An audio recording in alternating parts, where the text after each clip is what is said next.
I'm Stuart McIntosh with the BBC News. Hello. Pope Francis has prayed for the victims of an attack on a Nigerian church in which at least 25 worshippers were killed by gunmen. The killings took place in Ondo State. President Muhammadu Buhari has condemned the attack. Chris Iwaka reports. President Buhari's reaction was unusually swift. He described the attack as heinous and cursed the attackers, saying that eternal sorrow awaits them both on earth and in the hereafter.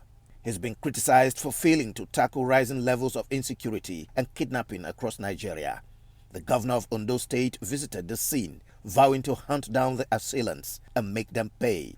Authorities are yet to say how many people were killed, but videos of the horrific attack show many dead bodies. Those injured are currently being treated at the hospital. Firefighters, backed by the army in Bangladesh, are still trying to extinguish a huge fire at a container depot more than 24 hours after it broke out. The blaze near the city of Chittagong has killed at least 49 people and injured hundreds more. Officials say there have been more explosions in the chemical containers on Sunday, making the work of rescue teams even more difficult. Our correspondent Akbar Hussain is at the scene. This is a container depot and it is being used as a transit hub, different kind of export products. And some of the containers may have hydrogen peroxide, which is very high flammable material.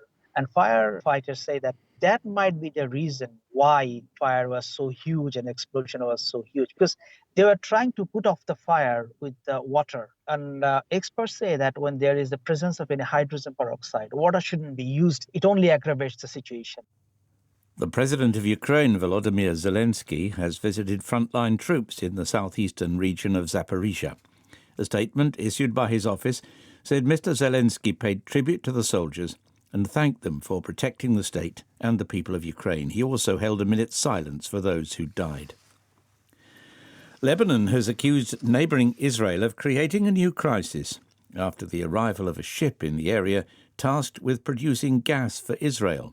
Mike Thompson has more. This is the latest spat in a long-running dispute between Lebanon and Israel over their maritime borders. Each claims more than 800 kilometres of the Mediterranean Sea as being within their own exclusive economic zones. The arrival of a ship in the disputed waters, commissioned to produce gas for Israel, has brought matters to a head. Lebanon's President Michel Aoun says such a move amounts to an act of aggression and a provocation. Israel has insisted the vessel is within its exclusive economic zone. You're listening to the latest world news. It's coming to you from the BBC. The President of Egypt has promised to provide 30 million doses of coronavirus vaccine to African countries in coordination with the African Union. Abdel Fattah al-Sisi made the announcement at the first Pan-African Health Conference, which is being held in the Egyptian capital, Cairo. The Colombian President Ivan Duque has described as unconstitutional a decision taken by a provincial court to order his house arrest for 5 days. The court in the city of Ibagué found the president guilty of environmental crimes for failing to protect a local national park, Los Nevados.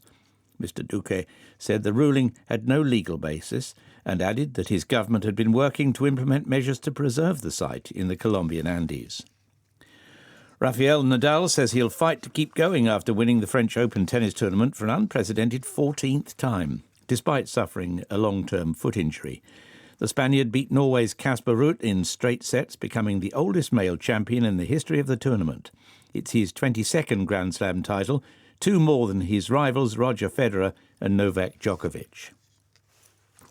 Queen Elizabeth has said she's humbled and deeply touched by the celebration held across the UK to mark her Platinum Jubilee. 4 days of events to commemorate her 70-year reign drew to a close with a star-studded pageant through the streets of London. In a brief appearance, she greeted a huge crowd from the balcony of Buckingham Palace who sung the national anthem.